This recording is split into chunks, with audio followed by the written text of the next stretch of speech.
Chicken তন্দুরির এর থেকে সহজ রেসিপি আর হতে পারে না। চলুন তৈরি করা যাক। প্রথমে আমি 2 পিস লেগ পিস নিয়ে নিয়েছি। মাংসটাকে আমি থেতো করে নিয়েছি।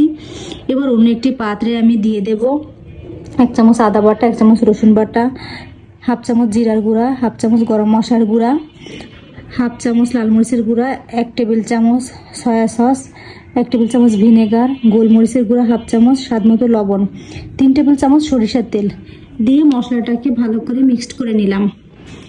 এবার যে থেতো করা মাংসটা এটাকে দিয়ে আমি ভালো করে হাতের সাহায্যে মাংসের গায়ে যেন মশলাগুলো ঢোকে সেইভাবে ভালো করে মেখে রেস্টে রেখে দেবো 1 ঘন্টা।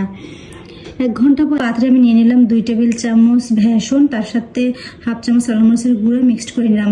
এবার এর উপরে দিয়ে হালকা করে কোট করে নিলাম। একটা প্যানে সরিষার তেল গরম করে আমি চিকেনগুলো দিয়ে দিলাম।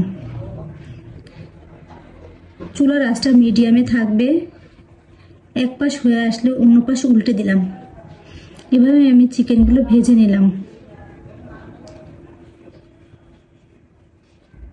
ভাজা হয়ে গেলে এটা আপনারা নান বা পরোটার সাথে পরিবেশন করতে পারবেন। খুব সহজে ঘরে থাকা উপকরণ দিয়ে এরকম একটা চিকেন তান্দুরি আপনারা তৈরি করতে পারবেন।